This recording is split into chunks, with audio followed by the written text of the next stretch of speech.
Hey guys, welcome back to my YouTube channel. तो आज हम पोथ सीरीज को फिर से कंटिन्यू करने जा रहे हैं। तो जैसे कि हमने प्रीवियस एपिसोड में देखा था, प्रोफेसर जवानी को जगाने के लिए जा रहा होता तभी एक ओल्ड मैन वहां पे आ जाता है। वो बोलते से टच मत करो। डीन भी हैरान हो जाती है और प्रोफेसर भी हैरान होकर बोलता है क्या शूलाओ। शूला बोलता है कि काफी टाइम बाद मिल रहे हैं ना हम जियो होंग। मैंने सुना कि तुम ऑलरेडी आउटर कोर्टयार्ड की डीन बन गए हो। डीन बोलती है हाँ। शूला बोलता है कि वापस चल जाओ। ये जो चाइल्ड है ये ओल्ड मैन के पास आएगा। हमारा लाइफ स्कूल है, उसके पास काफी ज्यादा लंबे टाइम से पीपल नहीं आए नए। ये अनएक्सपेक्टेड है कि ओल्ड मैन एक सक्सेसर को फाइंड कर लेगा यहाँ पे जिसकी इतनी ज्यादा हाई एफिनिटी है लाइफ एनर्जी के लिए। डेन भी चुप होती है। प्रोफेसर बोलते हैं कि ये प्रॉब्लम नहीं है क्योंकि तुम थाउजेंड ऑफ ईयर्स से रह रहे हो। तुम किसी को तो फाइंड कर सकते थे, तुम अब जूनियर्स के साथ क्यों फाइट कर रहे हो। शूला बोलता है कि अच्छा तुम्हें पता है कि तुम अभी जूनियर हो मेरे। डीन बोलती है कि शांत हो जाओ तुम। वेल प्रोफेसर को बोल रही होती, फिर वो आगे जाती बोलती शूला तुम्हें लगता है सही है हमारे एकेडमी में रूल्स हैं। मैं भी इंस्ट्रक्शंस को पूछना चाहती हूँ, क्या तुम मेरे को थोड़ा सा टाइम दे सकते हो। शूला बोलता है कोई जरूरत नहीं है, मैं खुद ही बोल रहा हूँ, मैं यहाँ से इसे लेके जा रहा हूँ, मेरे को किसी को भी पूछने की कोई जरूरत नहीं है। टांगियो अपने छोटे भाई को यहाँ से ले जाओ और चलो वापस सीनियर कोर्टयार्ड में जाते हैं। प्रोफेसर सोच रहा होता है कि मैं कहाँ से छोटा भाई बन गया अभी से एक ही इंस्टेंट में।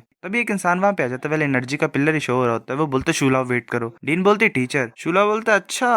प्रोफेसर की हालत खराब हो जाती है। वो बोल रहा था क्या डीन वांग। वो वांग टियानी होता है, वाइस मास्टर होता है वो सी कोड पेविलियन का, और वाइस डीन है इनर कोर्टयार्ड का। वो बोलता है कि शूला तुमने सारी सिचुएशन को यहाँ पे खराब कर दिया है। शूला बोलता है वांग टियानी तुम यहाँ पे क्या कर रही हो। वांग बोलता है कि मैं वाइस डीन हूँ इनर कोर्टयार्ड का शर्क अकेडमी का, और वाइस मास्टर हूँ सी कोड पेविलियन का, तो मैं यहाँ पे क्यों नहीं आ सकता हूँ। शूला बोलता है तुम्हारा कहने का क्या मतलब है। वांग बोलता है कि अकेडमी के रूल्स को हम ऐसे तोड़ नहीं सकते हैं। अगर ये चाइल्ड लाइफ स्कूल में भी एंटर करेगा तो उसके लिए पहले से आउटर कोर्टयार्ड से ग्रेजुएट होना ही पड़ेगा। बिना फाउंडेशन के कैसे स्टूडेंट बन सकता है। शूला बोलता है तुम्हारे कहने का क्या मतलब है, ये ओल्ड मैन उस बच्चे को सिखा नहीं सकता है। वांग बोलता है मैंने ऐसा तो बोला ही नहीं, अब खुद से मत चीजें बनाओ। डीन सोच रही होती है खुशी से कि काफी सारे पीपल है जिन्होंने मेरे टीचर को फेस किया और मेरा टीचर बेस्ट है शर्क अकेडमी में, तो मेरे को कोई टेंशन नहीं है यहाँ पे। वो हंस रही होती है, वो सोच रही थी मैं स्मार्ट हूँ। शूला बोलता है वांग टियानी हूँ, तुम्हें पता नहीं कि कैसे रिस्पेक्ट करते हैं एल्डर्स की, कैसे रिलेटेड कोई रूल्स नहीं है। वांग बोलता है कि लास्ट टाइम तुमने मेरे ऊपर चीट किया था तो मैं तुम्हें एल्डर ट्रीट करता ही नहीं हूँ। शूला बोलता है कि बच्चे मैं तुम्हें मारूंगा, बिलीव करो या ना करो मैं सच्ची मारूंगा।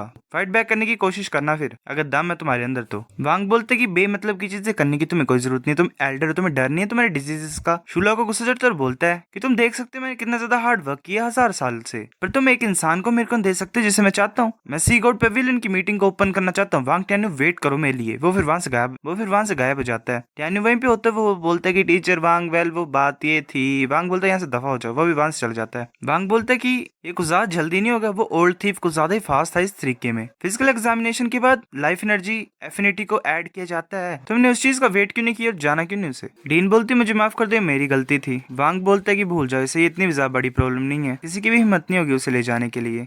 डीन बोलती है ठीक है। वांग बोलता है प्रोफेसर बोलते कि डीन वांग अगर सी गॉड पेविलियन की मीटिंग होगी तो। वांग गुस्से से बोलता कि इससे तुम्हें कोई मतलब नहीं है, ठीक है याद रखना, याद करो मैंने तुम्हें क्या बोला था लास्ट टाइम पे। प्रोफेसर डरते और बोलते कि कोई जगह है मेरे को जहाँ पे जाना है मेरे को। वहां से भागने की कोशिश कर रहा होता है। वांग उसे पकड़ लेता है एक क्यूब टाइप में और वहां से गायब हो जाता है। डीन बोलते क्या अरेस्ट हो गया वो बोल रही होती है कि इतना भी हार्श मत होना टीचर उसके ऊपर। फिर रात हो जाती है। ऐसे ही जवानी अपने आइज को ओपन कर लेता है और सोच रहा होता है जो मेरी पूरी बॉडी है वो पेनफुल फील कर रही है, जो ब्लड लाइन वोर्टेक्स है मेरी चेस्ट के अंदर वो फ्रोज हो गया, ऐसा लग रहा है कि वो खा रहा है बेबी। वो हैरानी से फिर देखता है यहाँ पर, बोलते इतना सा डार्क कैसे हो गया, ये हुआ क्या। वो बाहर आ जाता है। प्रोफेसर बोलते तुम वापस आ गए। जवानी उसे देख के बहुत ज्यादा हैरानी से चिल्लाता है क्योंकि वेल प्रोफेसर का मुंह सूजा होता है और सिर में भी लगी होती है उसे। प्रोफेसर उसे किक मारता है और बोलता है कि बच्चे सब कुछ तुम्हारी वजह से हुआ है। जॉनी बोलता है कि मैंने तो तुम्हें रिकॉग्नाइज ही नहीं किया टीचर। प्रोफेसर बोलते है कि हिलो मत, मेरे को चेंजेस को फील करने दो, चलो देखते हैं। वो जॉनी की चेस्ट पे टच करता है। वो सोच रहा था कि ये बच्चा लकी है, इसकी साउल यहाँ पे इफेक्ट नहीं हुई है। वो बोलता है कि जैसे तुमने पहले बोला था तुम सच्ची मुच्ची एक्सेस लाइफ एनर्जी को चेंज कर सकते हो। जॉनी बोलता है हाँ मैं एक्सेस लाइफ एनर्जी को साउल पावर में कन्वर्ट कर सकता हूँ। प्रोफेसर सोच रहा होता है कि इस बच्चे ने मेरा बेकार सा लुक देख लिया है। वो फिर वहां से भागते हुए बोल रहा होता है कि जो लाइफ एनर्जी तुमने ऑब्जर्व की है वो 1 मंथ के लिए डाइजेस्ट करने के लिए है। जब तुम इसे डाइजेस्ट कर बैठोगे तो ये फिर मैं एस्टिमेट कर सकता हूँ कि तुम्हारी थर्ड रिंग जो है वो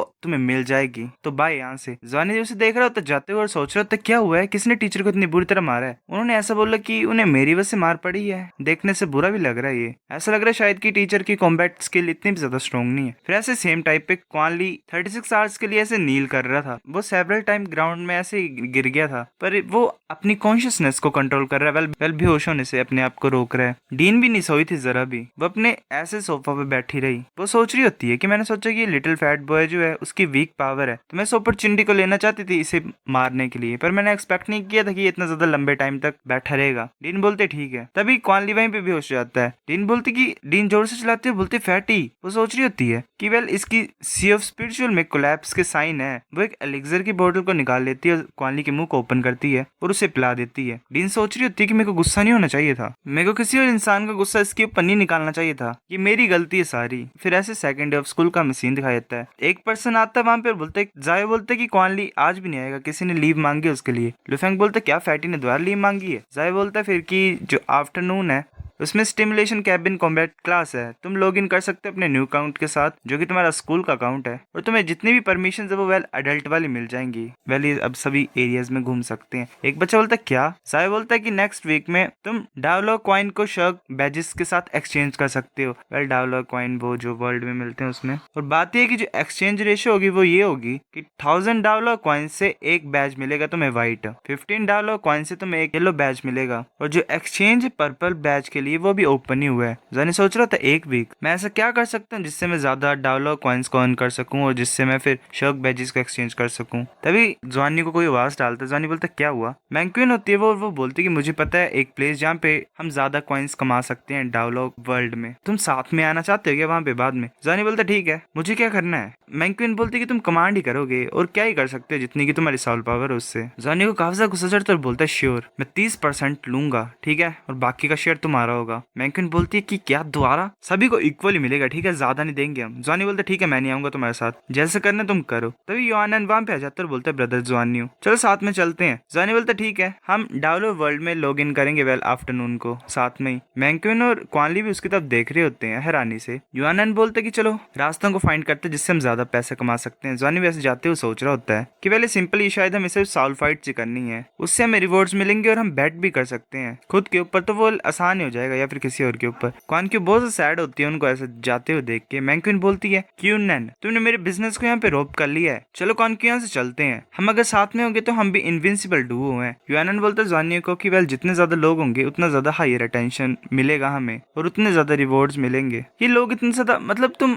इतने ज्यादा कंफ्यूज क्यों हो रहे हो सिचुएशन में? वेल वही करते हैं जो मैंक्विन बोल रही है। जॉनी बोलता है ठीक है मैंक्विन चल साथ में काम करते हैं और इक्वली डिवाइड करते हैं। मैंक्विन बोलती है कि बैजेस को तभी रिडीम करेगी जब फाइनल सेटलमेंट हो जाएगी। मैं यही होप करती हूँ कि तुम वेल अभी बोरो करने दोगे मेरे को इन सिग्मा को। जॉनी बोलता कि ठीक है। जॉनी बोलता कि जो बैजेस रिडीम है वो फाइनल सेटलमेंट के बाद करेंगे हम। मैं ये होप करता हूँ कि पहले तुम बोरो करने दोगे मेरे को बैजेस को, मैं डेफिनेटली नहीं रिटर्न कर दूंगा 3 मंथ्स में। पहले से सभी से बैजेस लिए थे इस टाइम पे। फिर वो बोलते कि ठीक है हम सब फाइन है इससे, तो वो फिर बोलता कि ठीक है चलो। फिर ऐसे ही ब्लिंक ऑफ द आई में वेल थोड़े टाइम में टाइम पास हो गया। लांजॉनी अपने ट्रेनिंग रूम में आया और स्टिमुलेशन कैबिन में चला गया। ऐसे उसने अपनी बॉडी रिलैक्स की और आइडेंटिफिकेशन कंप्लीट हो गई जो उसकी आइडेंटिटी की थी। जो डेट थी वो रिकॉर्ड हो गई मेन सर्वर में डोलो वर्ल्ड में। इतना ज्यादा टाइम नहीं लगा वेरिफिकेशन प्रोसेस को। इसका जो अकाउंट था वो लिमिटेड वर्जन से नॉर्मल वर्जन में कन्वर्ट हो गया। वो काफी सरप्राइज था क्योंकि उसने अपने आप को एंशिएंट सिटी में पाया था। पहले जो अकाउंट था उससे वो कुछ ही सिटीज में जा पाते थे, पर अब वो सभी में जा सकते हैं। फिर शर्क के कम्युनिकेटर को यूज करके उसने युआनन और लांजवानी, फिर ऐसे शर्क के कम्युनिकेटर को यूज करके युआनन और लांजवानी साथ में मिल गए। युआनन बोलते कि ब्रदर जवानी ये तुम्हारा फर्स्ट टाइम है ना कि तुम शर्क सिटी में आए हो, डूला वर्ल्ड में, है ना? जवानी बोलता हाँ ये थोड़ा सा डिफरेंट फील हो रहा है। युआनन बोलता ऑफ कोर्स ये डिफरेंट है। शर्क सिटी जो थी वो हिस्ट्री में एक बार डिस्ट्रॉय हो चुकी थी। जो एंसेस्टर स्कूल के उनको काफी ज्यादा मुश्किल हुई थी मतलब इस शर्क एकेडमी को रिबिल्ड करने के लिए। वेल जितनी ज्यादा तबाही मची थी उससे। फिर हम बताया जाता है कि जो शर्क सिटी है उसके पास एक स्पेशल बैटलफील्ड है। वर्चुअल डूला वर्ल्ड की क्रिएशन के बाद उसे प्रिजर्व किया गया। स्पिरिट मास्टर को एक दूसरे के साथ वेल सीखने के लिए और उनकी एक्चुअल कॉम्बैट एबिलिटी को इम्प्रूव करने के लिए ये बनाया गया। फिर ऐसे जैसे युआनन वो बात कर रहे थे बाकी सभी वहां पे पहुंच के वेल क्वानकी और मैंक्विन वगैरह। युआनन बोलते चल चलते हैं और साइन अप करते हैं पहले। युआनन बोलता है कि जो अरेना ऑफ साउल्स है उसमें बिगेस्ट सोर्स पैसा कमाने का वो गैम्बलिंग ही है। कॉन्टेस्टेंट की बेट है वो खुद के ऊपर ही बेट लगा सकते हैं, तो इससे चीटिंग प्रिवेंट की जा सकती है। जॉनी बोलता है कि रूल्स क्या गेम्स के? युआनन बोलता है कि जो रूल्स है वो सिंपल है। हर एक विक्ट्री पे वेल तुम्हें पॉइंट्स मिलेंगे, पर नेक्स्ट गेम में डेफिनेटली स्ट्रॉन्गर ओपोनेंट आएगा। अगर तुम ऐसे स्ट्रीक्स में जीतते रहोगे तो तुम्हें एक्स्ट्रा पॉइंट्स मिलेंगे और एक्स्ट्रा डूलाओ कॉइन्स के एज अ रिवॉर्ड मिलेंगे। और यही सिचुएशन वेल हमें जीतना ही पड़ेगा। जितना ज्यादा हम जीत सकते हैं उतना ज्यादा अच्छा होगा। सो गाइस एपिसोड नंबर 54 इतना था। अगर आपको वीडियो पसंद तो लाइक करनी भी, फिर भी लाइक कर दो, शेयर करो दोस्तों के साथ, कमेंट करके बताओ। अगर आपको वीडियो कैसी लगी सब्सक्राइब करो। तब तक के लिए बाय बाय।